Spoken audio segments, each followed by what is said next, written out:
Esta tarde vamos a hablar acerca de la historia de Jesús. De hecho, es una historia hermosa, pero a la vez un poco triste en muchos sentidos también. Este es un pequeño mapa donde Jesús vivió la mayor parte de su vida.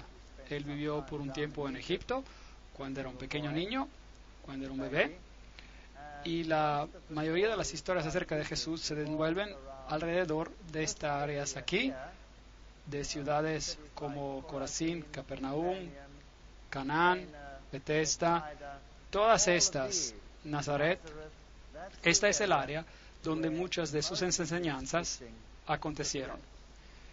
Y si bajamos por aquí, por supuesto, llegamos a Belén, a Jerusalén y al gran lado de agua salada.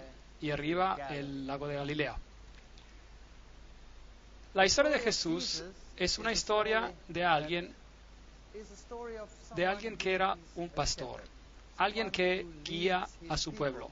Ahora, en mi país, cuando yo observo a un pastor, esto no tiene mucho sentido, porque un pastor en mi país pone a su rebaño delante de él, y tienen perros que conducen al rebaño para hacer pasar el rebaño por una puerta en particular. Y los perros corren y las conducen por un lado y por otro del lado y las empujan a que se junten. Y el rebaño, de hecho, está un poco aterrorizado durante todo este proceso.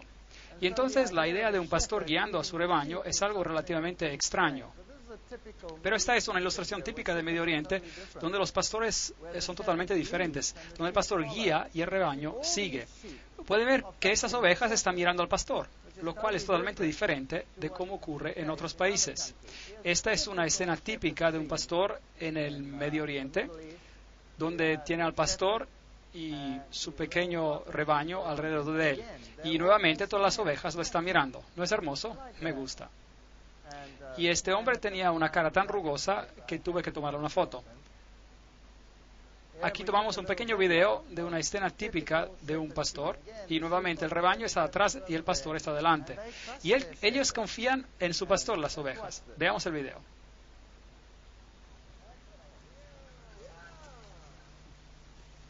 Él camina, el rebaño camina. No lo dejan apartarse de su lado.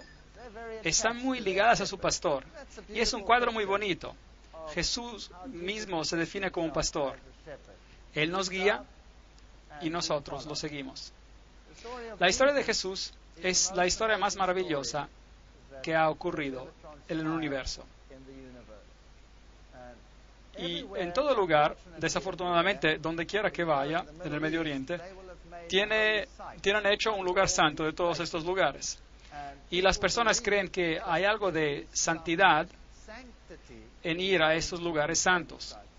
Es bonito estar allí, es bonito verlos, pero no hay santidad en el lugar. Tú puedes encontrarte con Jesús de la misma manera estando en tu pequeño dormitorio como estando aquí. Y por supuesto, si ustedes quieren expandir su conocimiento y ver cómo la vida era en esas áreas, entonces es algo diferente. Pero ir allí para conseguir una bendición especial es un engaño. Así que esta es la cueva aparentemente donde los pastores se encontraban esa noche, y pueden ver que tienen una estrella en el piso y se les anunció el nacimiento de Jesús. Y en esa cueva han construido una iglesia con relieves a los lados, con pastorcitos en este lugar. Cuando el ángel vino a decirles que Jesús había nacido en Belén, probablemente se encontraban en un campo como este. Así que la temporada del año cuando esto ocurrió no pudo haber sido el 25 de diciembre, que de hecho es la fecha de cumpleaños para todas las deidades paganas como Osiris y Zeus, Júpiter y todos los otros. Como los pastores estaban afuera en el campo, eso significa que tuvo que ocurrir en un clima templado y no en medio del invierno, lo cual sería el caso con el 25 de diciembre. Aquí es el campo de Ruth.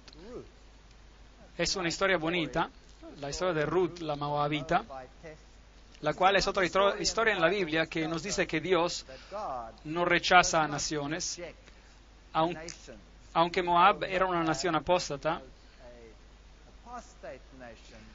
Alguien de Moab aceptó a Jesús como su salvador personal. No lo conocían como tal porque él todavía no había nacido, pero ellos creyeron que el Dios de los israelitas era un Dios verdadero y que podía ser su Dios también. Esta es la ciudad de Belén, donde Jesús nació, y algunos de los lugares hermosos. ¿Quién ha estado allí? Ah, muy bien. Hay hermosos lugares. Allí observar las personas es algo magnífico. Es como ser transportado al pasado en los tiempos de la Edad Media, en cierto sentido. Y este hombre de edad me dejó muy impresionado. Se ven muchas de esas caras arrugadas por allí. Y cuando uno camina por estas calles es realmente fascinante. Estuve allí unas cuantas veces. Es bastante peligroso estar en esas áreas. De hecho, una vez fuimos apedreados, pero logramos sobrevivir. En otras ocasiones fuimos los únicos que podíamos viajar de un lado al otro entre Israel y Líbano. Experiencias fascinantes. Los israelitas vienen a construir una barrera, simplemente la levantan. Y todos los que están de este lado se quedan a este lado, y todos los del otro lado se quedan al otro lado. Ocurre que pusieron la barrera en medio de la propiedad de este hombre, y este era nuestro guía turístico, así que él era el único guía que tenía autorización para estar en ambos lados. Fue una experiencia muy interesante, así que éramos los únicos que podían pasar por ambos lados. Todos los demás tenían que quedarse a un lado. Creo que fue providencia divina, yo creo que el Señor nos ayudó. Y era genial, porque podíamos ir a lugares donde nadie podía ir, porque todo estaba bloqueado. Tuvimos el lugar todo para nosotros. He estado en Belén y otros lugares donde uno no se puede ni mover por todos los turistas. Hay cientos de turistas en estas iglesias y uno se queda parado entre los bancos por mucho tiempo. Nosotros tuvimos la iglesia sola para nosotros, completamente vacía, y pudimos ir a todos esos lugares. Fue maravilloso. Y los guías turísticos estaban desesperados por dinero. Así que nos escabullaban en lugares que normalmente no se iría. Eso fue genial. Así que algo bueno puede salir de algo malo. Escenas típicas de los mercados. Esta es una carnicería.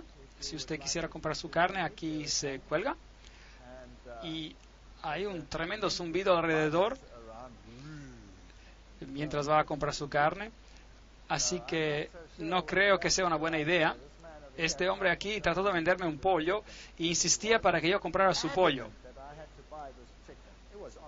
Así que seguía insistiendo y estaba vivo el pollo y el Señor no me dejaba ir. Y yo le dije que yo no estaba interesado, pero no me dejaba ir. Así que empezó a regatearme, insistió y no me dejaba, corrió tras de mí. Así que finalmente ya me volvía loco. Entonces le dije, bueno, voy a regatear con él por su pollo. Así que lo negocié menos y menos y menos y menos y menos por el pollo, hasta que él se enojó conmigo. Y eso estaba muy bien. Y entonces ya negocié aún más y finalmente se enojó y me dijo, ya, tenga su pollo gratis. Y yo le dije después que era vegetariano. Se quedó mirándome, totalmente incrédulo. No podía creer que algo parecido fuera posible. Pero después se rió y nos hicimos buenos amigos. Esta es una típica panadería y debo decirles que no se ve muy caliente, ¿o sí? No. Bueno, de todas maneras, pan es pan. Se cuece en el horno, está probablemente bien. Y las mujeres no estaban permitidas aquí porque no es adecuado para una mujer estar en un lugar así donde se hornea pan. Traten de decirlo a una de nuestras huéspedes que cocinan pan acá. No creo que ella esté de acuerdo. Pero bueno, sin embargo, esa iglesia famosa de la Natividad, donde Jesús nació, así se supone. No sabemos nunca si esos lugares tanto son los lugares verdaderos. Algunos de ellos probablemente son correctos. Y este probablemente podría representar el lugar donde Jesús nació. Y estos, por supuesto, estos lugares fueron escogidos temprano en la historia. Y este en particular por la madre de Constantino. Y ella encontró que este era el lugar. Y por eso construyó esta iglesia, la cual era una iglesia bizantina, lo que significa que era ortodoxa. Y por eso hay una tremenda guerra en esta área entre los ortodoxos y los católicos que reclaman esos lugares para ellos mismos. Esta guerra no se resolvió hasta la llegada del movimiento ecuménico, y ahora esta iglesia está compartida por la iglesia ortodoxa y la iglesia católico romana, y alternan sus misas allí. Ahora, cuando usted entra en este lugar, tiene que entrar por una pequeña puerta muy baja y tiene que agacharse. Y eso es para mostrar una señal de respeto y humildad. Y por eso usted tiene que casi gatear a través de ella. Y como puede ver, la iglesia estaba totalmente vacía cuando estaba allí, nadie presente. Cuando estuve allí anteriormente, estaba llenísima. Y el piso no es el piso original. El piso original estaba por debajo y todavía tiene el mosaico original del tiempo de Constantino. Es una iglesia muy antigua y, por supuesto, siendo un lugar santo, está llena de mitologías e historias que probablemente nunca ocurrieron. Pero me parecieron interesantes los rayos de sol que ingresaban a la iglesia cuando yo estuve ahí. Y ahí arriba, contra ese pilar, hay unos agujeros, por aquí los puede ver. ¿Y qué son estos agujeros? Bueno, la leyenda dice que María apareció en la iglesia un día y tomó sus dedos y los hizo en forma de una cruz como esta, y ella fue hacia ese pilar y lo marcó allí. Y allí estaban los agujeros. Allí están. Esos son los dedos de María que hicieron los agujeros. Y si usted pone sus dedos en estos agujeros, usted recibirá, dicen, una bendición especial. Observé estos agujeros y vi que los bordes estaban bastante descicelados, así que creo que el trabajo que hicieron no fue muy bueno. Si realmente fuera divino, entonces los agujeros estarían marcados nítidamente, quemados, me imagino. Entonces esta es la casa de historias que atrae a las personas, y se asombrará cómo en tiempos normales la gente se alinea en largas columnas para poner sus dedos allí y realmente creen que recibirán una bendición especial de María si colocan sus dedos allí. Ahora, la iglesia, por supuesto, previamente era más baja. Le mostré el piso inferior que estaba cubierto por tablas y que era considerablemente más bajo que el piso presente. Y así que si usted quiere bajar al lugar original donde alegan que el pesebre de Jesús estuvo, tiene que bajar estas gradas y entrar al sepulcro, y ahí está. Y este es donde el pesebre aparentemente estuvo, allí en ese mismo lugar. Así que si usted pone su mano allí, todavía hasta estos días, puede obtener una absolución de la Iglesia Católica Romana. Eso significa que todos sus pecados son perdonados si solo se toca esa parte. De hecho, en algunos de estos lugares usted puede conseguir perdón por sus pecados para 90 días de anticipación. Así que si usted está planeando una gran fiesta es bueno ir y poner su mano allí y saber que por 3 meses puede usted hacer lo que quiere. Muy interesante. Y no va a haber preguntas ni castigo que baje del cielo. Ahora, nosotros estuvimos acá cuando nadie estaba allí, lo cual era sorprendente. Así que cuando finalmente llegamos, cuando realmente nadie debía estar ahí, esas personas estaban muy sorprendidas.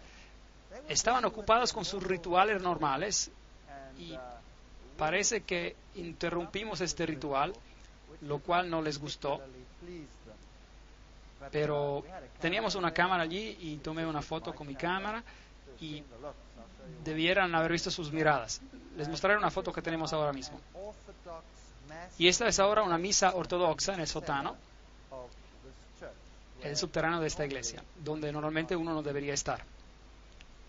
Aquí están, y es así como estaban vestidos, en capuchas negras. Se parecen más como miembros del Ku Klux Klan que a monjes.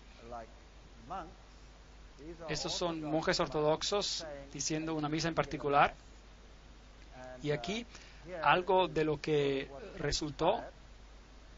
¿Tienen sonido?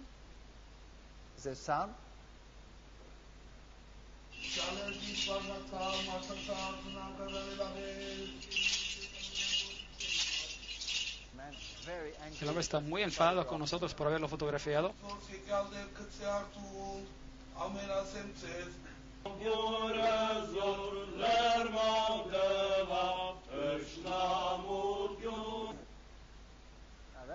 Ahora ese hombre ahí, si las miradas pudieran matar, me hubiera arrasado. No parece muy amigable, ¿verdad?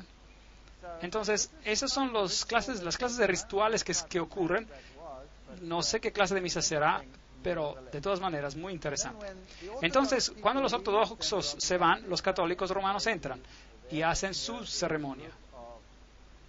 Hay un grupo de peregrinos acá en el escenario católico romano, hay una dama allí, tiene 3 cruces delante de ella y su cara está cubierta. Dicen que es un buen lugar para venir si quieres ser limpiado totalmente de cualquiera que sea tu problema. Afuera de esta iglesia tienen la estatua de Jerónimo, escribiendo las escrituras. Tienen el cráneo allá abajo. Esto es algo de ocultismo, por supuesto. La pregunta de la muerte y la vida, los ciclos de la muerte y la vida. Y bajando al sótano de la iglesia encontramos a esta cueva. Aparentemente esta es la cueva donde María realmente dio a la luz. Pero también notará los arcos triples, los cuales son típicos del paganismo. Y si esto fue el lugar, o si era un lugar pagano, no les puedo decir.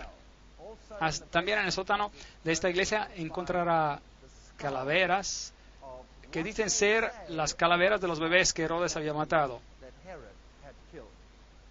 Tampoco creo en eso, pero eso es lo que ellos dicen. Y ahí abajo hay uno de ellos que fotografié. Hubo una ocasión mientras yo estaba allí, una bomba explotó en el lugar donde había estado unos segundos atrás previamente. Es un lugar peligroso. Aquí hay otra cueva y en esta cueva también hay un sepulcro de María. Y dicen que este es donde María alimentaba a su infante. ¿Por qué los lugares tienen que ser diferentes? No lo sé. El lugar donde él nació, digamos, y también tiene la cueva donde José esperó por María mientras estaba dando la luz al bebé en el otro cuarto. Muy interesante. Cuando llegan a esta se llama el ataúd de la leche. Y cuando entra, lo llaman la gruta de la leche, la grotte du lait. Y entra adentro y hay otra cueva, una iglesia dentro de una cueva, otro símbolo pagano ahí. Y arriba en las paredes hay esas manchas blancas. Y esas están certificadas por Roma, con la certificación del papado, que esta es la leche que María arrojó a chorros contra las paredes. Y es algo en serio, cuando ella estaba dando a mamar a Jesús. Así que el guía que estaba allí estaba muy entusiasmado en mostrarnos esto, y uno puede recibir una unción especial. Hay un certificado de aprobación del Vaticano diciendo que esas son las manchas genuinas de la leche de María. Entonces le dije al guía, ¿sabe? He estado en otras de las cuevas también y hay manchas blancas similares en las paredes. Y esas son depósitos de calcio carbonado de la lluvia. Y él dijo que sí, que es verdad, pero en las otras cuevas sí, pero no en esta.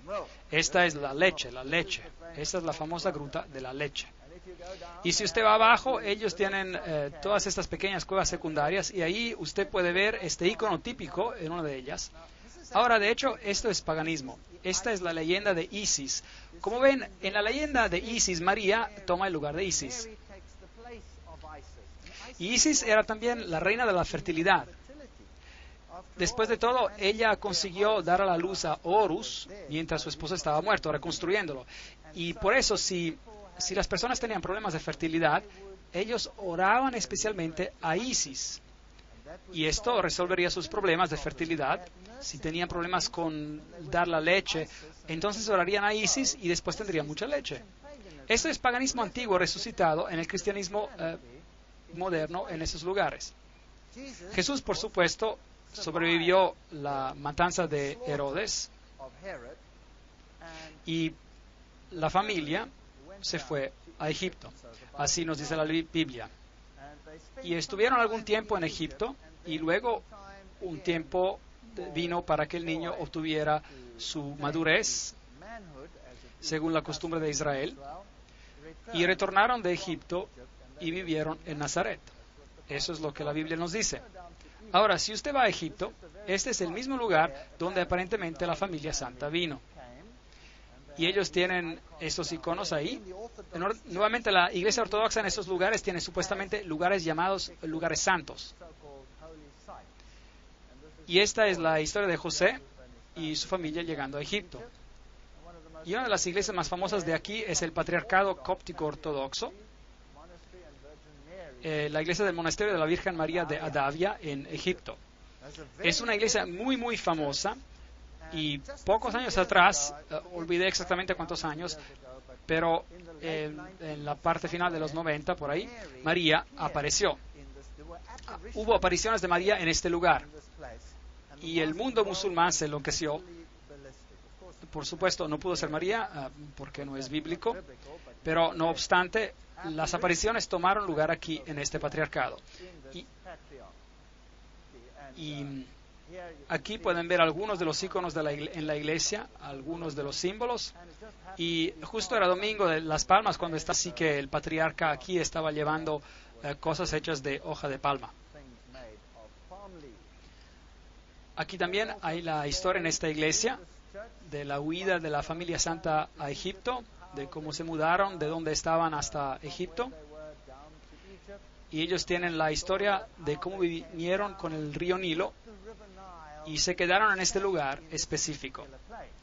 Y es fascinante que esta iglesia también tiene el libro de los milagros.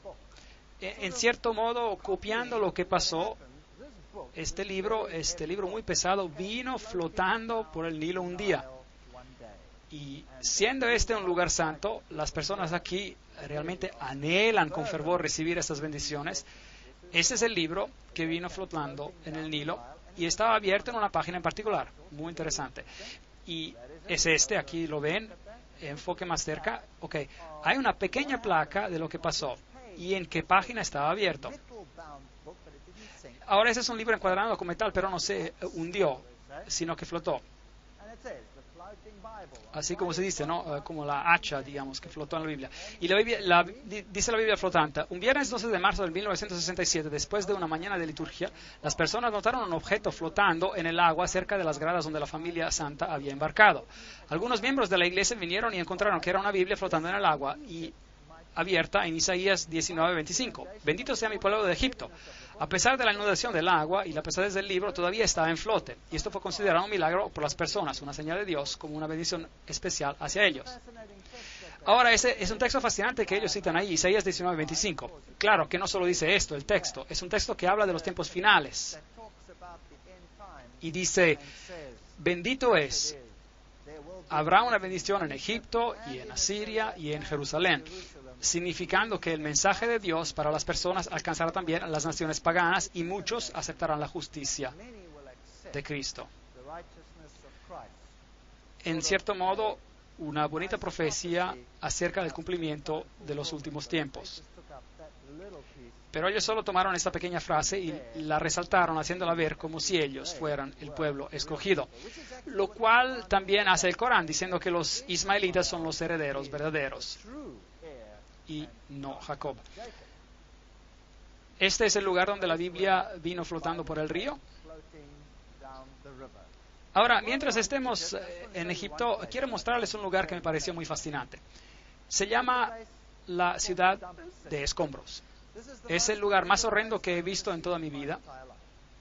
Mientras usted viaja por las calles de Cairo, ahora Cairo tiene acerca de unos 50 millones de personas viviendo en Cairo y sus alrededores. Es la ciudad más caótica en la faz de la tierra. No hay nada parecido. Es el Armagedón en espera. Pero pueden imaginarse los escombros, la suciedad y la basura que produce esta ciudad. Ahora, en una ciudad normal, ¿qué se hace con la basura? Se saca afuera, se pone en vertederos fuera de la ciudad o se incinera o lo que sea.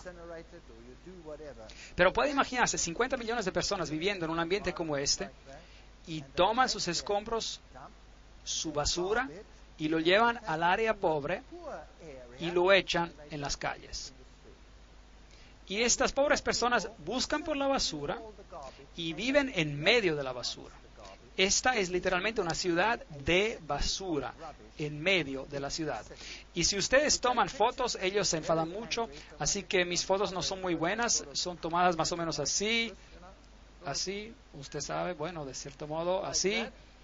Ellos literalmente te matarían si te vieran tomarles una foto. Pero lo más impresionante de esta ciudad es que en cuanto atravieses la ciudad de escombro, hay un portal, y ese es el portal, y cuando pasas por él, de repente estás en un mundo totalmente diferente. Les mostraré. Increíble. Esto es cuando entran a la ciudad de escombros, y esto es cómo las personas viven ahí. Uno ni siquiera podría imaginárselo. Cuartos llenos de basura. Y ellos viven ahí. Estos son sus hogares.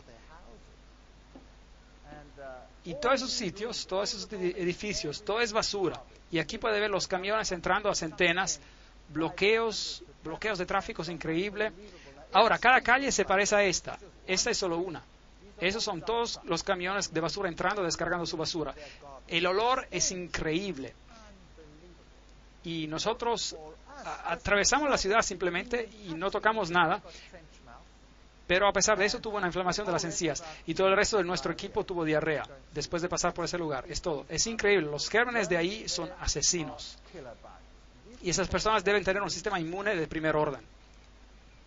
Aquí puede ver los embarcollamientos y la basura y la mugre por todas partes. Las fotos no son buenas, pero un poco borrosas. Aquí viene un asno llevando una carga de basura para botar en la ciudad. Aquí está. Toda una pila de porquería. Este hombre está tomando su té junto al montón de basura. ¿Puede ver eso? Esa es basura que él selecciona, probablemente su única posesión en su vida. Y esos pequeños niños viviendo y caminando entre los escombros. ¿Puede creerlo? Es horroroso. Hubiese querido agarrar a esta niña y ponerla en un ambiente más limpio y seguro. Es chocante. Las tiendas, ahí está la basura y aquí está la tienda. Y mientras se camina por el portal, de repente se encuentra uno en un mundo diferente. Simplemente así. Es hermosamente limpio. Y ahí está una pequeña iglesia ortodoxa. Con roca trabajada alrededor. Y todo está hecho de la roca trabajada. Es increíble esta pequeña iglesia ortodoxa. Y ahí está. Es una iglesia para el santo Bola. Y usted puede ver que es absolutamente asombrosa. Aquí hay un anfiteatro y un hombre polaco ortodoxo que ha pasado toda su vida aquí. Un hombre joven vino aquí y esculpió toda esta pequeña ciudad. Y este es el anfiteatro que él ha creado, probablemente con una cierta ayuda del ambiente. Y ese es él. Ese es el hombre. Él hizo todo el trabajo que verán. Increíble. Las paredes enteras de esta ciudad son rocas cinceladas con la historia de Jesús. En medio del mundo musulmán, pasa por una ciudad de escombros y mugredad y basura, y de repente está en este lugar limpio y bonito, con una iglesia pequeña. Y la historia de Jesús escrita en las paredes. Jesús con los pequeños pastorcitos por aquí, al tiempo de su nacimiento, es la escena representada por aquí. La historia de su nacimiento, todo cincelado en roca sólida. Yo soy el buen pastor, cincelado en roca sólida. Las historias de la Biblia, el caminar sobre el agua, y la mujer al pozo, por ejemplo. Y estas son esculturas gigantes. Solo para darles una idea. Esto es un escarpado de roca, una pared de roca con algunas esculturas en ella. Cada piedra gigante ha sido transformada en un trabajo de arte. De Jesús, esta es la historia de Lázaro saliendo de su tumba. Esta es la historia de Jesús saliendo de su tumba. Y ustedes pueden ver las medidas grandes. Esta es la fachada de roca pura donde trabaja. Y he trabajado toda esa área. Y allí tenemos una tremenda historia de Jesús. Acerquémonos. Mientras Él los estaba bendiciendo, aquí Jesús, Él ascendió a los cielos. Y la siguiente foto, veremos al Hijo de Dios venir en las nubes con gran poder y gloria. Un hombre ha transformado el área en un área de esperanza. Me quedé muy sorprendido. Esto es más o menos como nuestro mundo es. Ustedes pasan por este mundo representado por la ciudad de escombros. Y mientras pasan por ella, la única esperanza que pueden tener para pasar al otro lado de la historia es la historia de Jesús. Voy a ver el Hijo del Hombre viniendo en las nubes con gran poder y gloria. Y ya no habrá más ciudades de escombros. La historia de Jesús es probablemente la historia más angustiada que nunca se contó. Sé que muchas películas se hicieron y ni siquiera la más reciente que se hizo puede ilustrarlo por lo que pasó a Jesús y cómo su vida fue. Cuando volví a Jerusalén, bueno, Jerusalén hoy en día es una ciudad totalmente diferente. Es una ciudad de peregrinajes. Miles de personas peregrinan allí. Aquí hay un grupo de monjas guiando una peregrinación detrás de la cruz. Y las personas están llenas de una especie de euforía. Han estado en ese lugar, lo han experimentado. Pero si un lugar toma el lugar de Jesús, entonces tenemos un problema. Ese es el muro de los lamentos y ahí tenemos la famosa mezquita de la roca en el fondo. Ese es el muro de los lamentos y no era parte del templo original, sino es una parte de la corte exterior del templo. Aquí subiendo las escaleras puede entrar a esta área. Hoy en día no está ya permitido entrar allí, así que me pararon aquí y solo tomé una foto por la grieta. Esta es una réplica de cómo el templo se veía y hay una columna gigante que era destinada a ser parte del templo y nos da una idea del tamaño original que tenía el templo. Esta nunca se usó porque tenía una grieta. Y esta es probablemente la réplica de la menorá en tamaño normal. Y esta es la que hicieron en caso de que restauren el lugar del templo. Esos son los judíos al muro de los lamentos. Usted nota todas esas pequeñas cartas en el muro, las ve. Las personas vienen y escriben sus pequeñas cartas de cualquier sueño que tengan en la vida y después las meten en el muro. Aquí tenemos un corto video.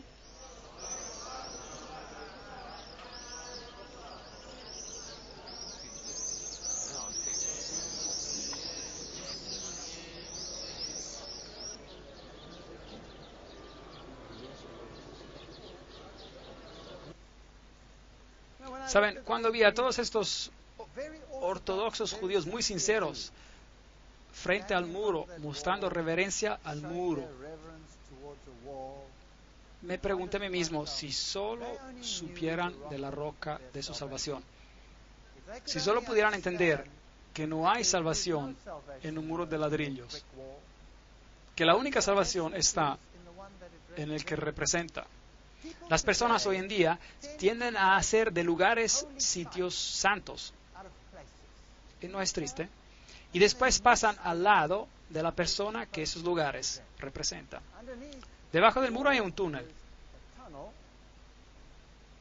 Y se llama el pasaje secreto. Y cuando pasa por llega a la parte de atrás de este lugar. Y se puede ver donde los judíos ortodoxos y rabinos de rango más elevado se reúnen. Ahora, normalmente esas personas los ignorarían, pero los tiempos han cambiado. Estuve sorprendido. Normalmente si usted viene con un pagano a este lugar, ellos lo detestarían, le darían una mirada fea. ¿Qué hace este hombre impuro en este lugar tan santo? Estaba sorprendido. Esta vez cuando estuve allí, entrando a este lugar, hace unos cuantos meses atrás, la mayoría de esos rabinos vinieron a rogar por dinero, algo que nunca hubieran hecho hace 2 o 3 años atrás. Las cosas deben ser muy duras en ese lugar para que ellos hagan una cosa así.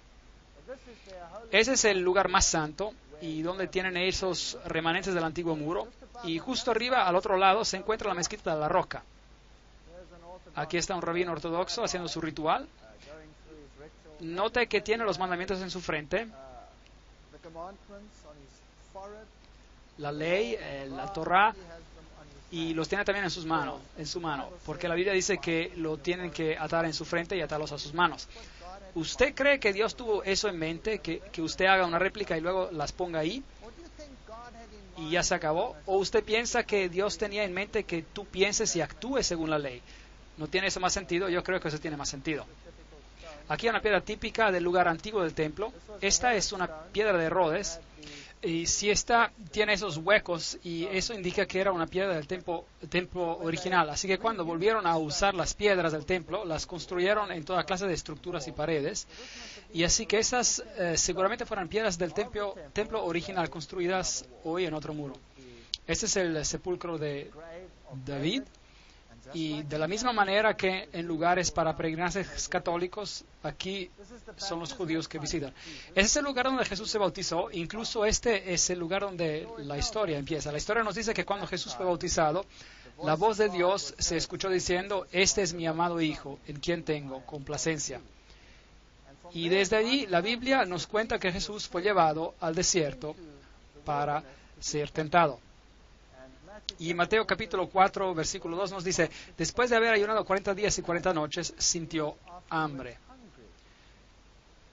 Si eres el Hijo de Dios, di que estas piedras se conviertan en pan, le dijo el diablo.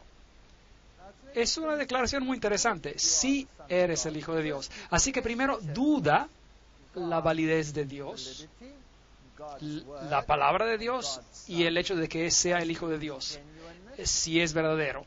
Y después lo desafía a ordenar a que las piedras se conviertan en pan. Y Jesús respondió: escrito está, no solo de pan vivirá el hombre, sino de toda palabra que sale de la boca de Dios. El texto que sigue existe en la versión King James inglesa, en otras no, pero esa es otra historia.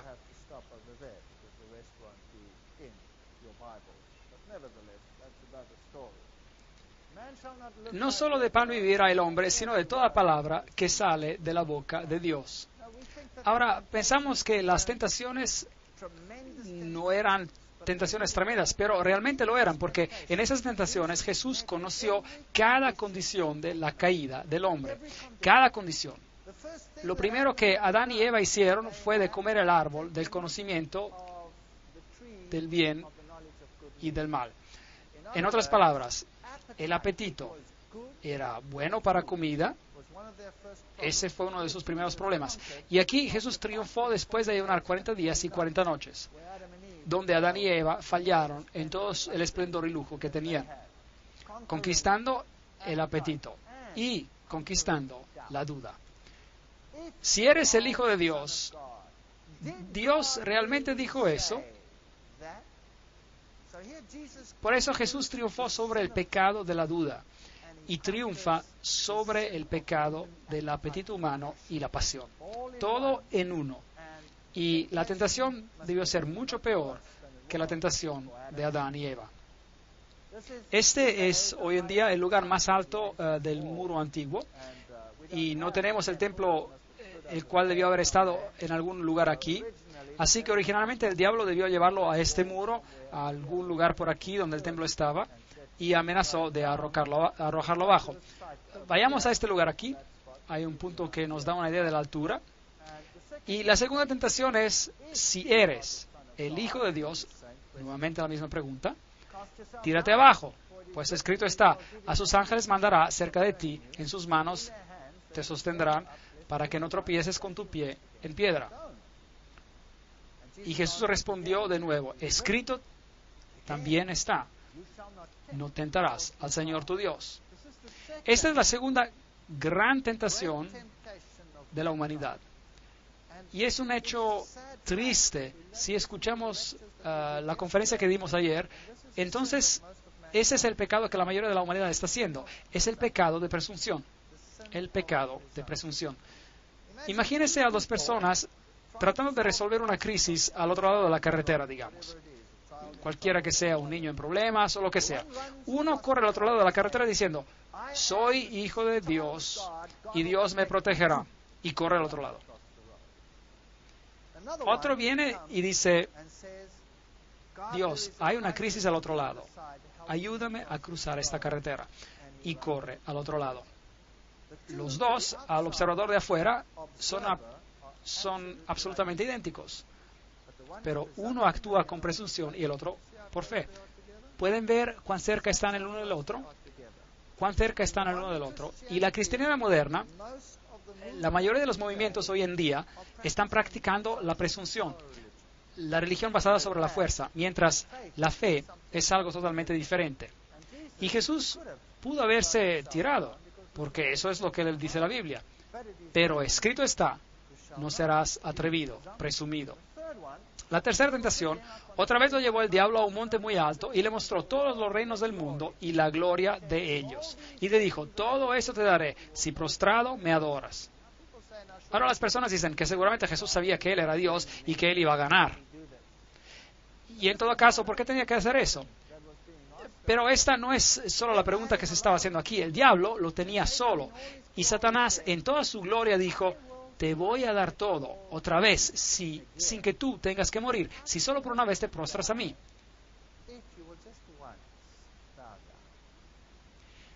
Y claro, el pecado que se tenía que vencer aquí es el pecado del amor al mundo.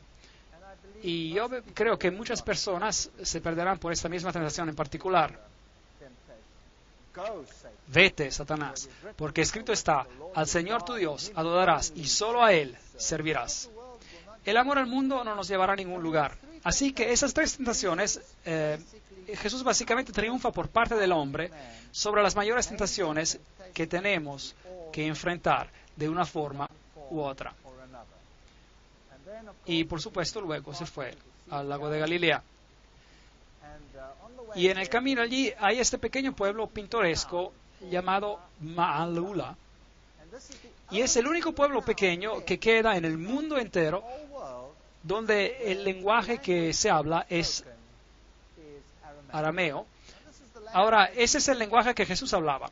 Y es muy bonito ir allí. Es un lugar limpio y placentero. Y es también un lugar ortodoxo, en gran parte ortodoxo y musulmán. Y ellos hablan arameo. Y los niños solo hablan arameo. Son muy estrictos con el idioma. Es agradable escuchar cómo suena. Aquí está uno de los sacerdotes ortodoxos dando un servicio en ese lugar en particular. Y fuimos a preguntarle si él oraría el Padre Nuestro para nosotros en arameo, para que podamos escuchar cómo era el lenguaje de Jesús. Y lo voy a compartir con ustedes. أبوناحتي بشمو يجكاتاش شماخ يثيري والكاخ جثك ليروتشاخ إخ بشمو تشيب على رعا أبيح لحماح أخل يوماح وفر ليحتي يوثاح إخ من غفر لتمخت عميناح ولو فاشتخل الناح تشاري يوثا بيس حصل الناح مشيدا آمين. Así que este fue el Padre Nuestro en arameo.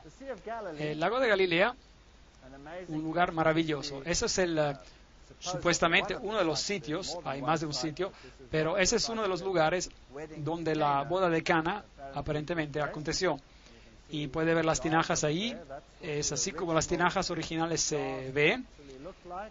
Y como esas eran las tinajas de piedra áspera, donde primero vaciaron el líquido y luego lo guardaron en esas tinajas de barro.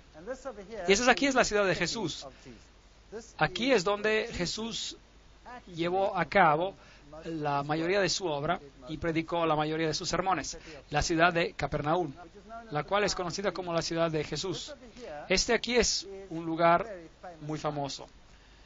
Y si lo mira, no parece nada. Pero en realidad encima de esto hay un edificio gigante, justo encima. Allí puede ver algunos de los pilares de cemento y el piso de cemento. ¿Y qué es esto? Esta es la casa de Pedro. Esta era la casa de Pedro. Pedro vivió aquí. Y esa era su casa. Y Jesús debió haberse quedado allí muchas veces en esa casa. Si realmente es la casa de Pedro o no, nadie sabe. Pero la Iglesia Católica proclama que esta es la casa de Pedro. Y si quiero ver que está construido encima, ahí está. Una estructura gigante de cemento parado en los pilares encima de la casa de Pedro. Y dice ahí, Blato o Beato Petro Apóstolo, y este es el lugar donde Pedro vivió. Y Pedro, por supuesto, significa pequeña roca, y Roma ha construido su iglesia en este Pedro. Y allí tienen una estatua de Pedro justo afuera con un pez al lado de él, y esta es la estatua gigante de Pedro. Es enorme. Esta es una historia fascinante, porque Simón era también el nombre de Simón Mago. Y Simón Mago, de acuerdo a Alefas Levi, era el que se convirtió en Petra, el PTR, el Pedro, en el cual, por supuesto, hoy basaríamos todo este sistema. Porque este Simón Mago se convirtió en el hechicero de Nerón. Él era, en otras palabras, el sumo sacerdote, si lo era, de los emperadores romanos. Así que es realmente incierto si están hablando del Pedro, que el Pedro que están honrando acá sea el apóstol. Probablemente sea Simón Mago, el hechicero, el brujo, el ocultista que está siendo honrado. Pero la iglesia construyó este edificio gigante sobre la casa de Pedro. Y a los pies de esta estatua puede ver símbolos de pez y todo eso. Y nos dice que ese es Pedro el apóstol. Y un poquito más allá hay una sinagoga. Entonces aquí hay un edificio gigante hecho de cemento con una estatua gigante de Pedro, y justo cruzando el camino esta sinagoga remanente, probablemente la sinagoga donde Jesús más enseñó. Y hay una pequeña placa oxidada que dice: el primer siglo tardío, la sinagoga blanca, la sinagoga de Jesús. ¿Saben ustedes?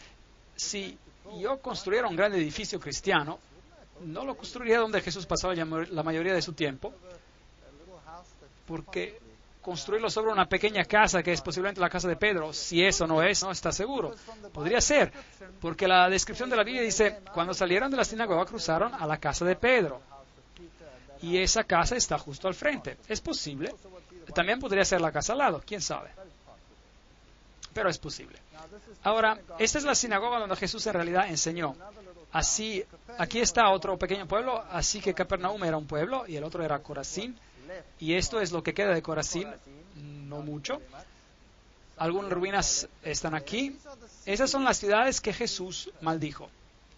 Y Jesús dijo que si los milagros que se hicieron en ti se hubieran hecho en Sidón, en Sodoma o Gomorra, ellas hubieran aceptado el mensaje. Pero ustedes han tenido amplia oportunidad, dijo Jesús. Jesús caminó por medio de esas ciudades y ni una persona permaneció enferma en esas ciudades, y a pesar no lo aceptaron. Aquí hay un famoso lugar santo. Ese es el lugar de las bienaventuranzas. Y cuando entras ahí es mejor que estés apropiadamente vestido.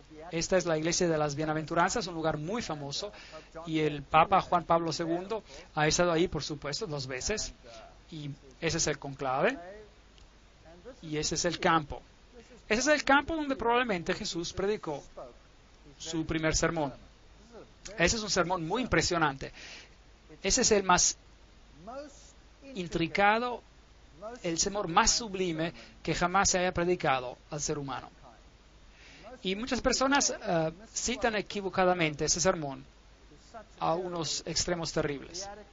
las bienaventuranzas, Mateo 5, 3 a 10, Jesús empieza diciendo, bienaventurados los pobres. La palabra por bienaventurados es Macarios, el cual significa una bendición celestial, una bendición que solo puede venir de una fuente divina, una bendición enorme.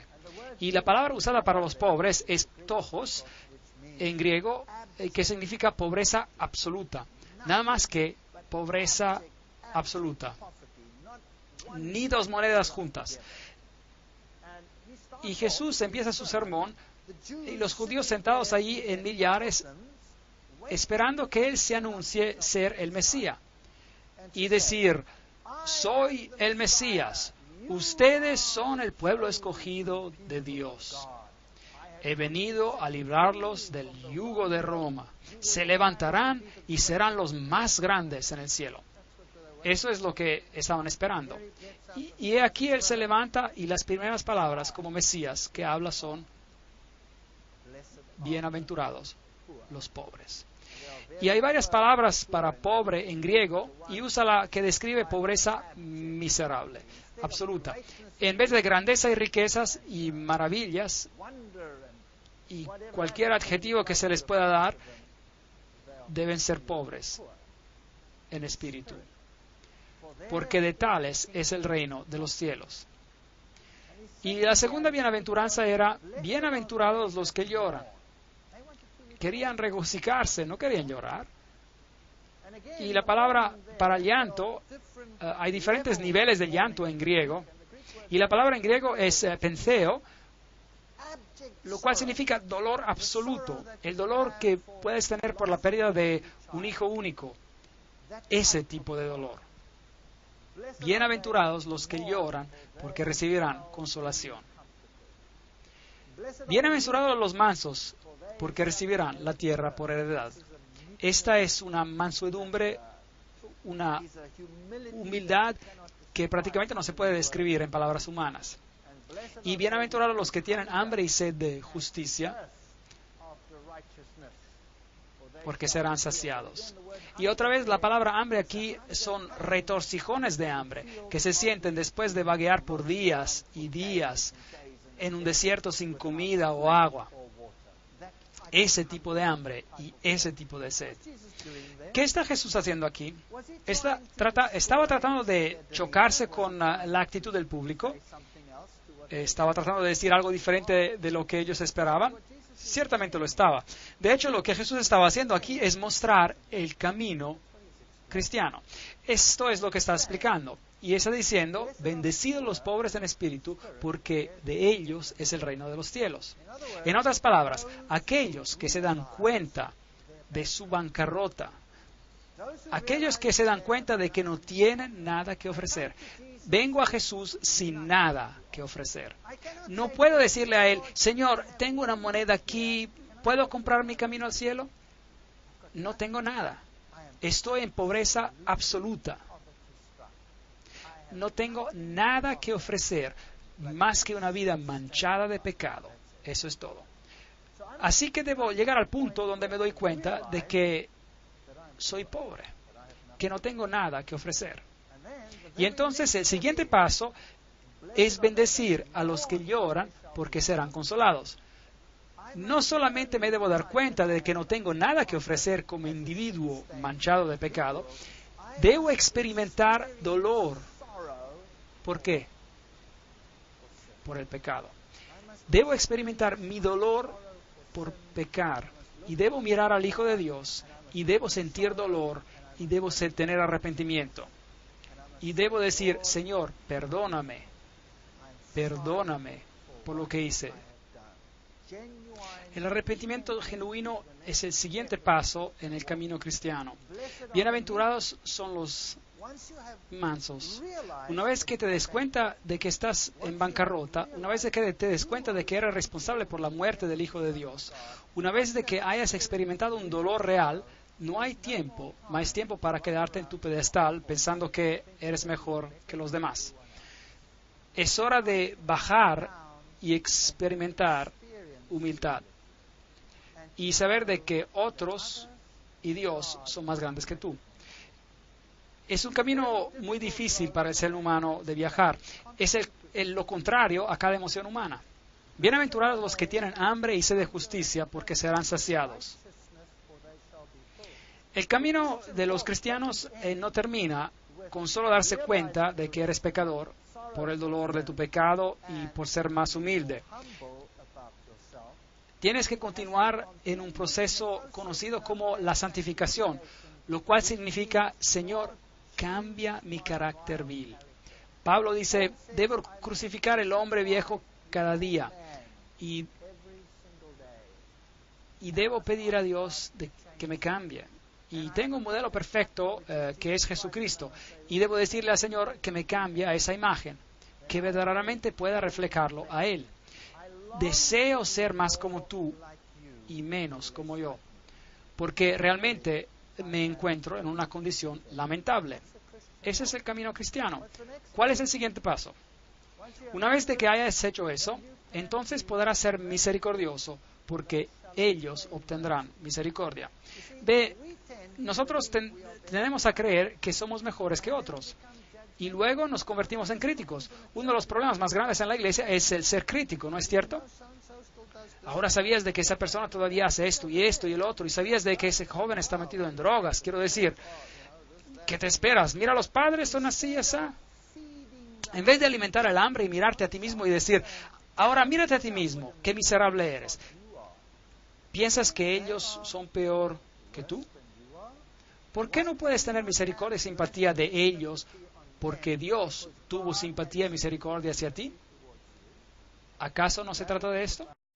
Así que Jesús dice, una vez de que llegues a este camino, una vez de que hayas experimentado el arrepentimiento, y una vez de que hayas sentido el dolor por tus pecados, y una vez de que hayas bajado de tu pedestal, y una vez de que hayas pedido al Señor de cambiarte y hacerte misericordioso, y tendrás compasión con aquellos que no tuvieron la ventaja de comprender lo que tú has comprendido. Bienaventurados los misericordiosos. Y luego, bienaventurados los limpios de corazón, porque verán a Dios. Me acuerdo cuando vine a esta iglesia vine del mundo, era muy mundano y en un duro negocio. La vida en la universidad es muy dura y tienes que luchar para llegar a la cumbre profesional. Y mi mente era un basurero. Y le dije a Dios, tú sabes, yo no quiero tener una mente así. Y Dios ayuda a uno a limpiar su vida y a desarrollar buenos pensamientos donde moran los malos pensamientos. Ese es el proceso de la santificación.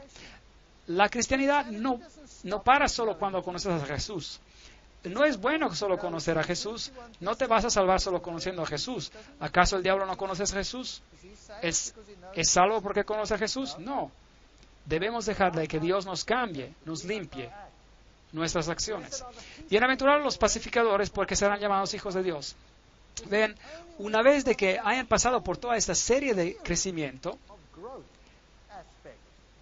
devienen pacificadores. Ahora, ¿quién es un pacificador? Un pacificador es alguien que tiene la paz de Dios en su corazón. Mucha paz tienen los que aman tu ley, dice en Salmos 119, 165. Ese es un pedazo, que es un pedazo del cielo. Y siempre me maravilla cuando los políticos toman esta bienaventuranza en particular y la aplican a ellos mismos y se dan grandes recompensas sin haber pasado por los pasos previos en la experiencia cristiana. Esa persona no es un pacificador. Un pacificador es alguien que ha hecho las paces con Dios. Ese es un pacificador. Y bienaventurados los que padecen persecución. ¿No es increíble? Por causa de la justicia, porque de ellos es el reino de Dios. ¿Cuál es la última cosa que el Señor menciona aquí? ¿Cuál es la última bienaventuranza? Benditos los que padecen persecución. En otras palabras, si pasas por este proceso, si sientes dolor por el pecado, si pides perdón y si dejas que el Señor cambie tu corazón y si estás dispuesto a bajar de tu pedestal y si quieres la paz de Dios en tu corazón, serás una irritación para el mundo y ellos te perseguirán. Es una garantía. Y ese es el proceso del camino cristiano, totalmente opuesto a lo que es el ser humano, a lo que el ser humano quiere en este mundo hoy en día. Las lecciones que Jesús enseñó en el lago de Galilea son absolutamente las más fundamentales que el ser humano necesita. Necesitamos tomar nuestra Biblia y necesitamos estar alertos. Si tiene una Biblia que está marcada en rojo donde Jesús habla, necesita estar alerto. Debe leer esto cuidadosamente. Lo leemos como historias, pero debemos leerlo con cuidado porque es Dios quien está hablando directamente a nosotros. Cada palabra es un talento de Dios. Cada palabra, hasta los pero y los más, estarán en un lugar correcto por razones particulares. Así que necesitamos tomar atención a lo que Jesús enseñó. Aquí un típico barco en el lago de Galilea, pequeños pueblos alrededor, no ha cambiado mucho. Ese es un barco que encontraron después de una tremenda sequía. Aparentemente es un barco exactamente como en los tiempos de Jesús. Así que ese tipo de barco era en el que Jesús hubiera estado con Pedro y sus discípulos cuando les enseñó la gran lección.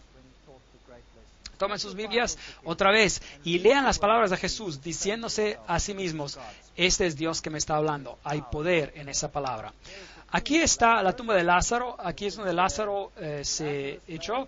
Es una tumba muy oscura, por supuesto. Hoy en día es un lugar santo, pero imagínense que aquí Jesús llamó a un hombre todavía en paños fuera de la tumba, probando que Él es la resurrección y la vida. Y Él hizo esto justo antes de ir a Jerusalén, en el acto final de la obra de su vida. Y mientras se acercaba a Jerusalén, puede imaginarse lo que pasaba por su mente. Esta es la ciudad de Jerusalén, y las varias puertas de la ciudad antigua todavía están ahí. Y mientras baja esta colina, construyeron aquí una pequeña iglesia de las lágrimas, se llama. Está construida como una gota de lágrimas, y si entra en la iglesia de las lágrimas, tiene esta pequeña luz encima, y hay una ilustración de la gallina, con la representación de la madre juntando a sus polluelos, porque Jesús dijo, Jerusalén, Jerusalén, ¿cuántas veces he querido juntarte como una madre gallina junta a sus polluelos, pero no quisiste? Las palabras famosas de Jesús, Jerusalén, Jerusalén, que matas a tus profetas y los apedreas a los que te mando. ¿Cuántas veces he juntado a tus hijos como la gallina junta sus polluelos bajo sus alas y no quisiste? Nada ha cambiado, el mundo es exactamente lo mismo, y en el sitio donde estaba el templo, hoy está la mezquita de la roca. Es interesante aquí algo de la arquitectura. Esta aquí es la puerta hacia Damasco. Ahora, los arqueólogos nos harían creer que el muro no es hoy en día donde estaba en los tiempos antiguos. Esto es muy importante, porque los católicos tienen el Gólgota dentro de los muros. Y la Biblia dice que Jesús fue crucificado ¿dónde? Afuera de los muros.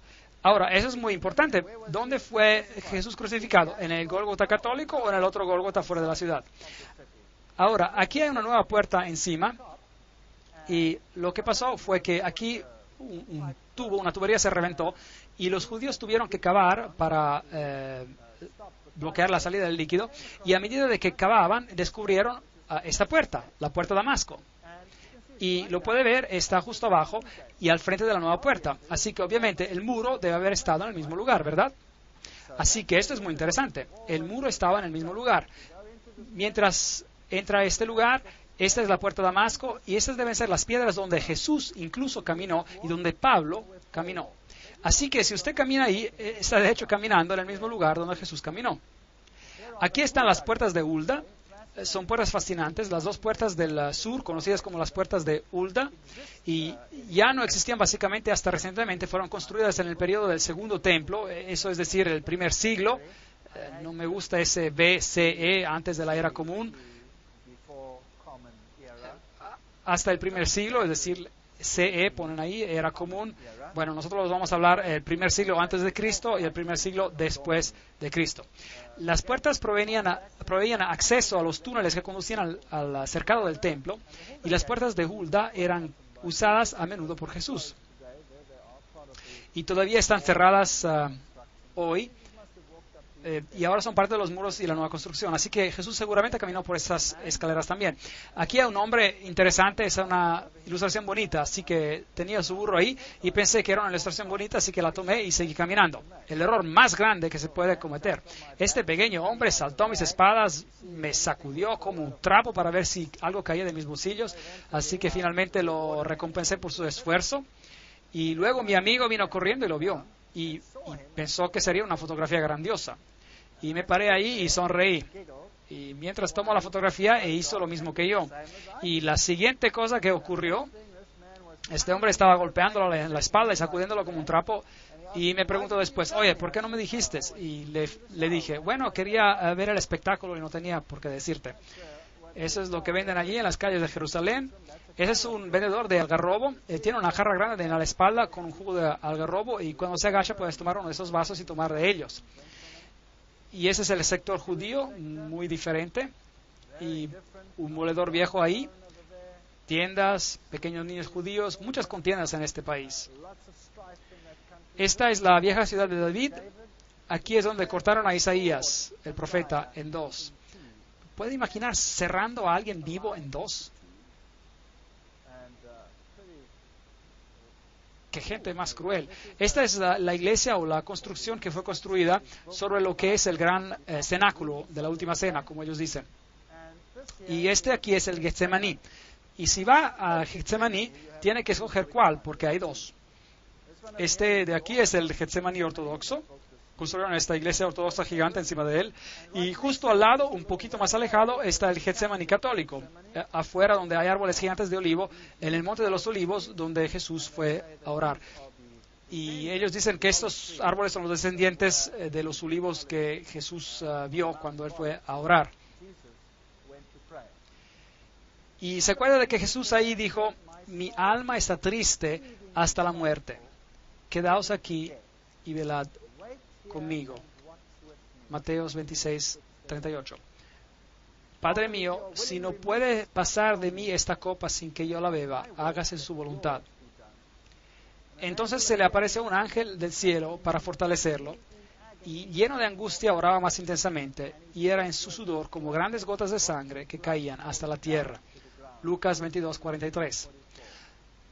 Hay muchas críticas hoy en día acerca de la película, por ejemplo, la película llamada La Pasión de Cristo. No lo encuentro un nombre muy bonito para mí, pero sin embargo representa el sufrimiento de Jesús, como si no fuera bíblico. De hecho, probablemente lo que hicieron ver no fue suficiente. El sufrimiento que representaron fue en realidad mucho más. No he visto la película, pero he leído suficientemente acerca de ella y les puedo decir que Jesús sufrió tremendamente y la historia bíblica está muy, dispersa y tenemos que tomarla pedazo por pedazo y tenemos que componerla junta, digamos, y tenemos que leer la historia también a nivel histórico para probablemente ver lo que le pasó a él. ¿Qué le pasó a Jesús en el jardín? Fue que él tenía tanta ansiedad que sus vasos capilares de su piel reventaron. Ahora, esto es una condición médica que ocurre algunas veces hoy en día.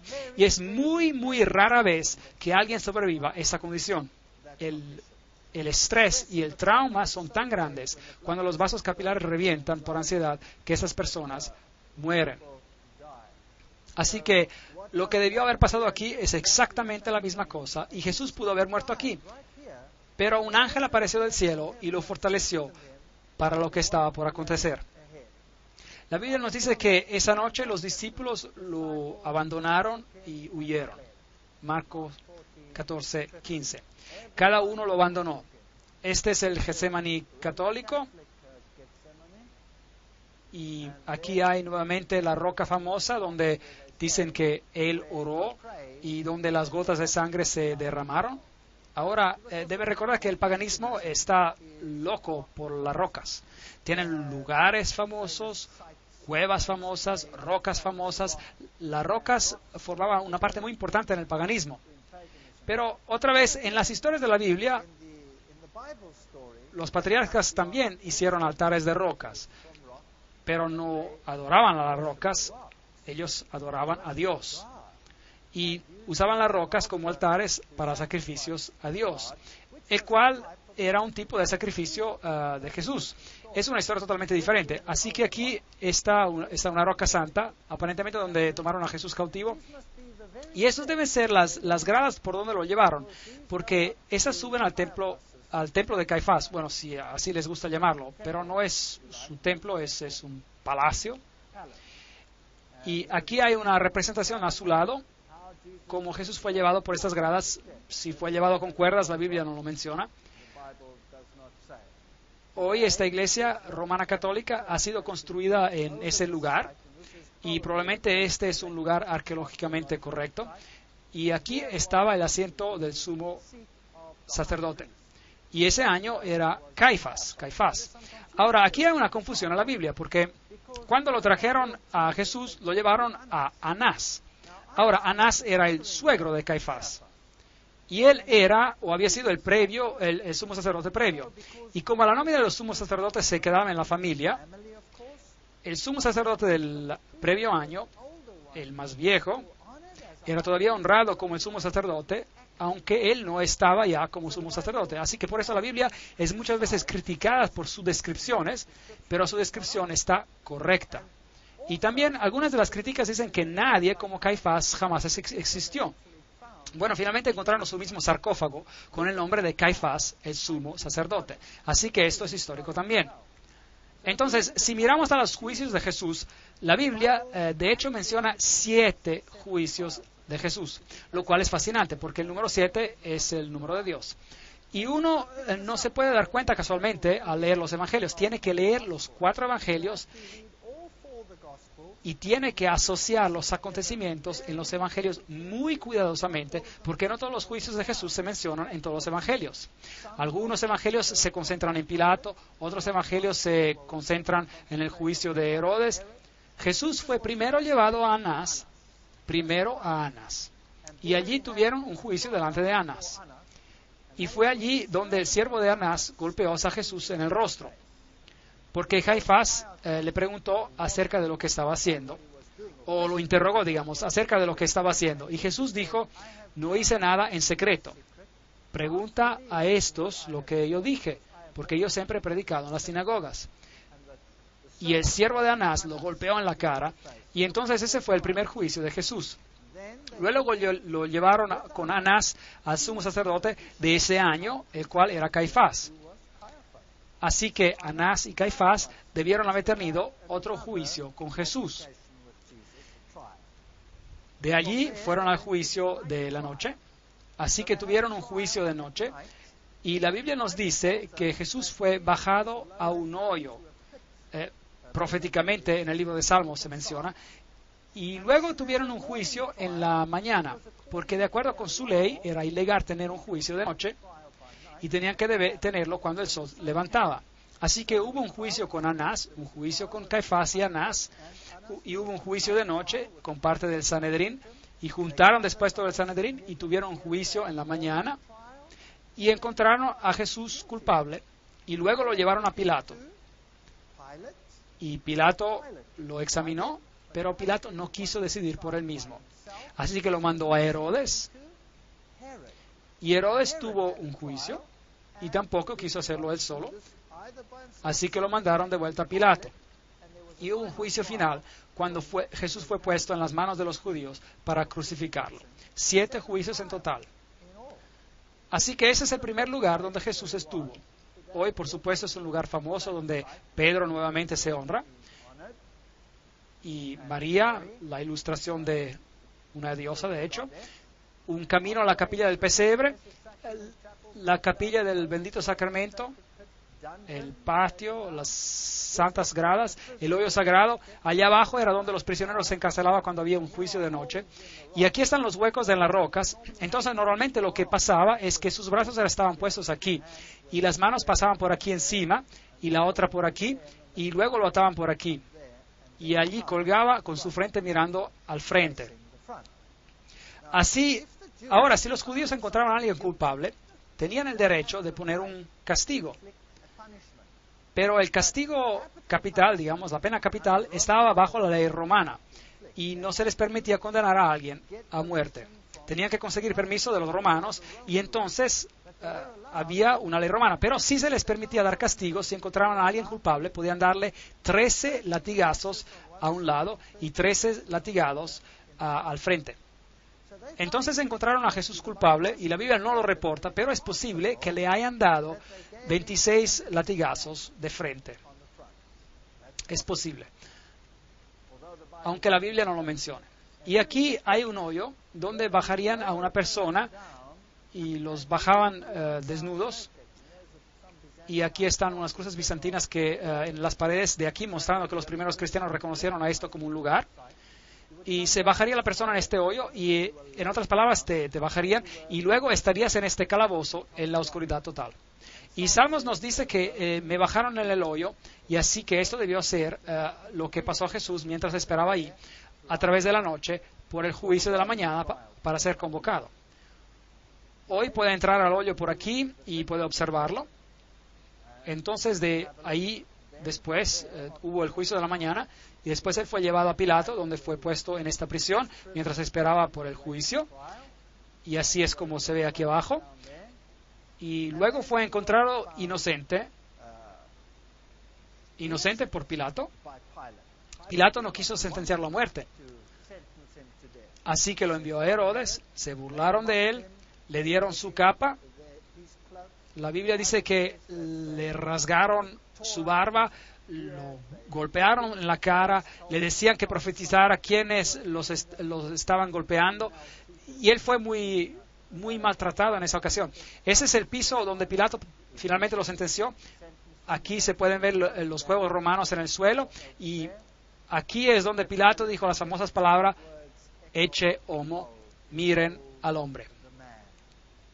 Y él estaba allí con una corona de espinas en su cabeza y había sido golpeado. De hecho, Pilato, la Biblia dice en su primer juicio que con Pilato lo habían golpeado para ganar la simpatía de los judíos. Esa es una cosa muy cobarde de hacer. Ahora, los látigos romanos consistían en 40 látigos menos uno. Entonces lo ataron a un pilar y luego lo golpearon con 40 látigos menos uno. Y el látigo que usaron tenía un número de cuerdas y tenía pedazos de piedra o de metal al cabo de ellas. Y de hecho, muchas de las personas quienes eran sentenciadas a esos latigazos morían de los latigazos, solo a causa de los látigos, porque los látigos penetraban y abrían la piel, rasgaban la carne abierta, y la historia nos dice que las personas que fueron golpeadas con esos látigos, a veces sus entrañas les colgaban, solo a causa de los latigazos. Así que ese era un tremendo castigo. Y luego, por supuesto, otra posibilidad es que lo latigaron 2 veces, porque cuando fue sentenciado culpable al final y sentenciado a ser crucificado, entonces se te latigaba otra vez antes de ser crucificado. La Biblia no nos dice si fue latigado en 2 ocasiones, pero es posible de que haya pasado. Ahora, ellos también reclaman de que Pilatos no existió. Bueno, aquí hay una inscripción actual que fue encontrada, la inscripción de Pontius Pilatus, la cual categóricamente indica que él era el procurador en los tiempos de Tiberio. Así que bíblicamente y arqueológicamente no hay manera de que la historia bíblica sea negada. Así que algunos representan que el latigazo ocurrió de esta manera. Otros lo representan como siendo agachado sobre un pilar horizontal y lo latigaron de esa manera. La Biblia también dice que cuando le pusieron la corona de espinas y cuando pusieron una vara en su mano, que tomaron la vara y lo golpearon sobre la cabeza con ella. Pero el verbo griego usado nos dice que lo golpearon una y otra vez y otra vez. Así que el sufrimiento de Jesús fue enorme. La Biblia incluso representa que lo hirieron y que la herida era una gran herida. Una grande herida de arriba a abajo. Así que Jesús sufrió como ningún otro hombre ha sufrido por alguien o por ningún acto o por cualquier acto criminal en la historia de la humanidad. Y si Dios no hubiera mandado a un ángel para fortalecerlo, no lo hubiera logrado. Y por eso, cuando Él estaba en esa cruz, todavía perdonó a los que ejecutaban la sentencia. y por qué, y la razón por la cual él murió tan rápidamente, mientras otros que colgaban ahí por más tiempo se les tuvo que quebrar sus piernas, porque esa era la manera de, bueno, que ellos tenían de asegurarse de que se quedaran esas personas en la cruz y no se bajaran. Vea, si ellos hubiesen quedado en la cruz en el sábado, en el día viernes, es decir, y no hubiesen morido ese viernes, entonces les rompieron las piernas, porque si no, en el día de sábado hubieran podido bajar de la cruz y eso hubiera sido un desastre porque nadie los hubiera podido agarrar el sábado. Así que una historia horrible en esos tiempos antiguos. Y luego dice la Biblia, lo llevaron a Golgotá y ahora esa es la calle famosa, la Vía Dolorosa, donde debió haber pasado.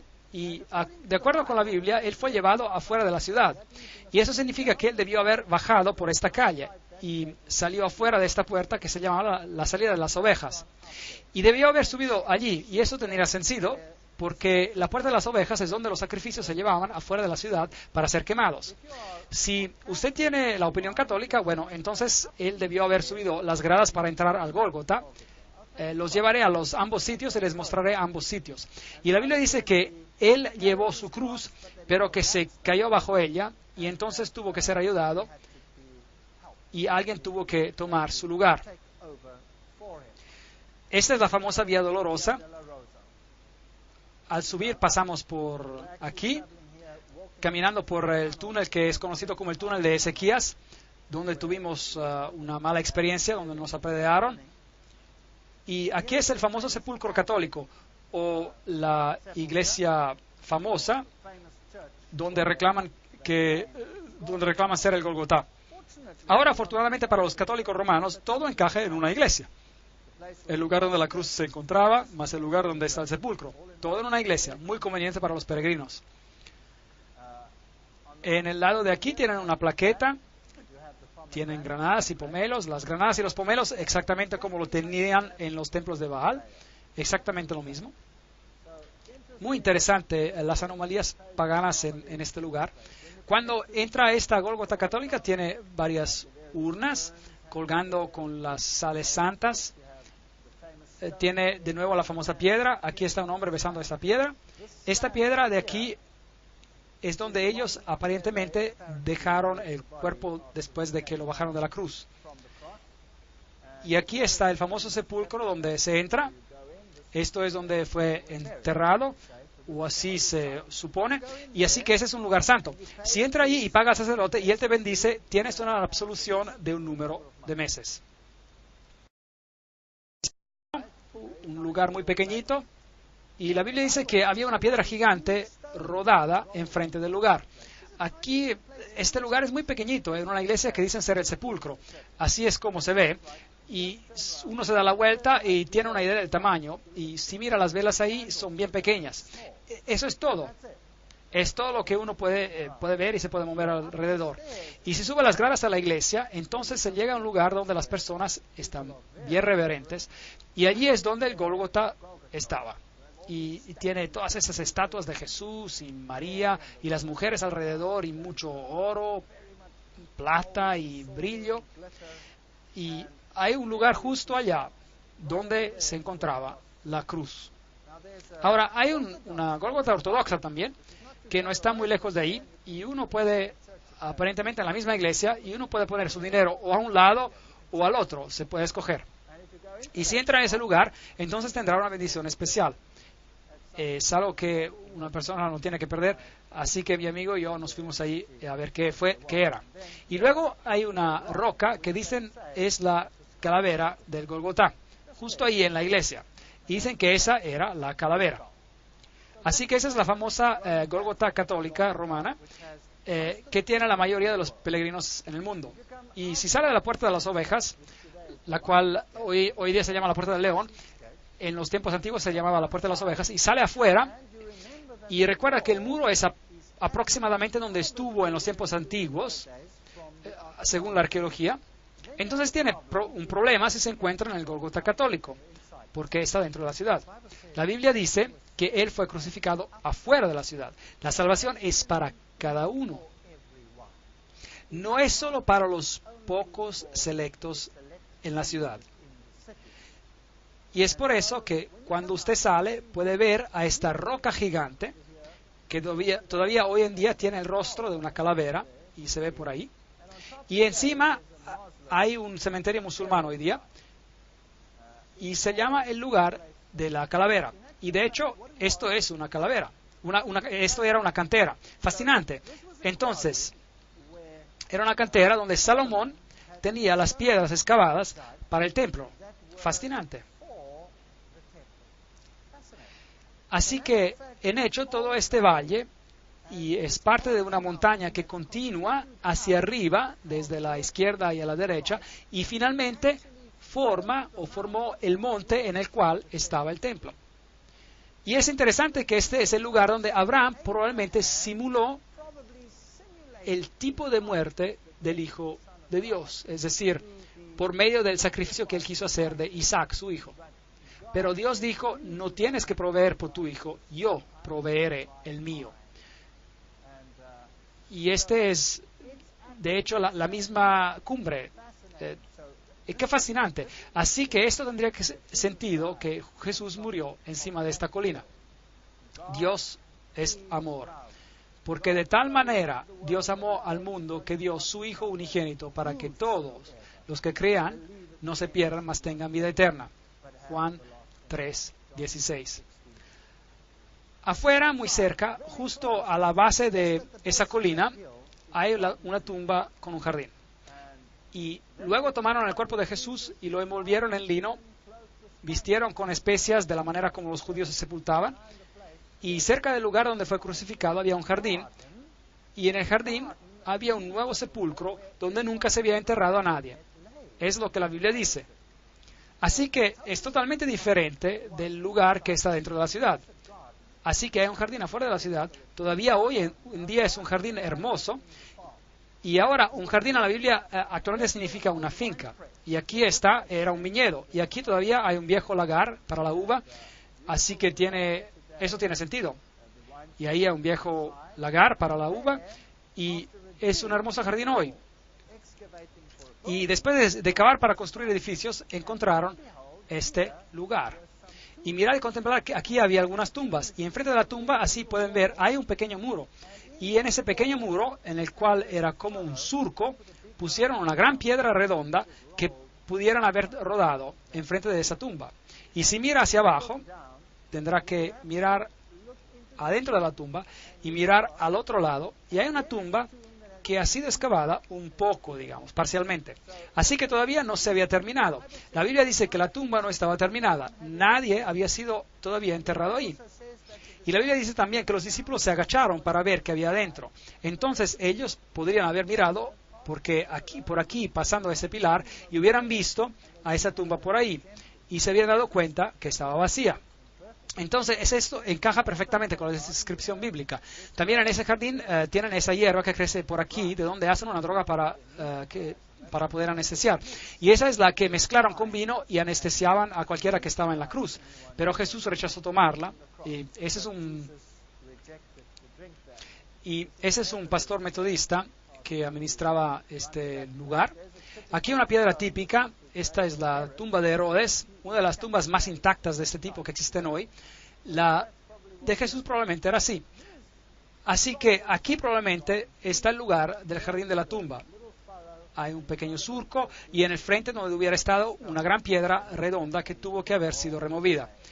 Esto tiene mucho más sentido para mí que el otro Gólgota adentro. Bueno, adentro se ve así. Y por supuesto las personas creen que es un lugar santo, así que vienen aquí para orar y ser reverentes, lo cual está bien, claro, pero aquí dice, Él no está aquí, ha resucitado. Y eso para mí es el punto crucial del problema. Él no está aquí, ha resucitado. A mi Dios, yo no tengo que ir a buscarlo en un lugar santo o entrar en algún hueco. Él ha resucitado. Puedo hablar con Él aquí mismo, puedo hablar con Él donde quiera que yo esté, porque Él me puede oír. Porque Él es la resurrección y la vida. El que cree en mí, aunque esté muerto, vivirá. Juan 11:25. Porque por gracia sois salvos, por medio de la fe. Efesios 2, versículo 8. ¿Sabe? Una religión basada en una forma y formalidad es tan vacía una vez de que uno ha sentido y experimentado a Jesucristo. Aquí está el Monte de los Olivos, la capilla de la Ascensión, pequeña capilla, y aparentemente ese es el lugar donde Jesús ascendió al cielo. Esta de aquí es la famosa puerta de oro. Está enladrillada y bloqueada, y del otro lado hay unas gradas que conducen al templo del monte, y hoy en día hay la mezquita de la roca, y aquí se encuentran las tumbas de los más ricos del mundo musulmán. Y ellos creen que cuando Jesús retorne, Él vendrá aquí, y la puerta de oro se abrirá. Bueno, no es Jesús para ellos, es el Imam Mahdi, el Mesías. Para los judíos es el Mesías y para los cristianos es el regreso de Jesús. Y esta puerta se abrirá, y de hecho, el hecho de que se encuentran ahí, pues porque tenían mucho dinero, comprar esta tumba en particular, ellos resucitarán primero y serán los primeros a entrar en este lugar. Bueno y conveniente, pues. ¿Piensan que funcionará así? Lo dudo. Porque si hubieran estudiado las bienaventuranzas, hubieran conocido lo que es necesario para ver a Jesús. Necesitamos sentir pena por nuestros pecados, tenemos que arrepentirnos, tenemos que lamentar y tenemos que pedir a Jesús que nos cambie, tenemos que volver en armonía con Él y a sus principios, y luego no necesitamos esa puerta, tenemos otra puerta. Es una puerta que tiene perlas en ellas y es una Jerusalén celestial que fue construida por Dios. No sé si habrá muchos una primera resurrección aquí, pero no quiero juzgar esto es para Dios de juzgar, pero aquí todos ellos están esperando por su reino terrenal. Yo no estoy esperando por un reino terrenal, yo estoy esperando por una Jerusalén celestial, a pesar de lo interesante que esta Jerusalén sea aquí. Esta es la mezquita de la roca, este es el lugar donde un templo se construirá. Si estás adentro, nuevamente hay una piedra, es donde Mohammed subió. Pero el paganismo y la verdad están muy lejos el uno del otro. Esa es la Jerusalén de noche, y esta es la famosa casa quemada. Esto es lo que queda de ella. En los años 70 después de Cristo, los romanos vinieron y destruyeron a Jerusalén y la quemaron. Y ese es un símbolo de la destrucción que tendrá este mundo cuando Dios retorne. Podemos ser parte de la casa quemada o podemos ser parte del reino de Dios. Esa es nuestra decisión. Y la única solución para eso es: aquel que tiene el Hijo tiene vida, y aquel que no tiene el Hijo de Dios no tiene vida. Estas cosas he escrito en ti. Creed en el nombre del Hijo de Dios y sabrás que tendrás vida eterna. 1 Juan 5:12-13. Así que esta es nuestra decisión hoy. Podemos entretenernos con todas las cosas de este mundo y podemos hacer los lugares santos más importantes que Dios, o podemos desarrollar una relación. Pero el precio es el yo. Tendremos que renunciar al yo, a nosotros mismos, y a pedir a Dios que nos dé su carácter. Un carácter que pueda entender, sobrellevar y amar a nuestro prójimo, así como nos amamos a nosotros mismos, y hacer Dios supremo en nuestras vidas, porque sin Él no podemos hacer nada. Amén.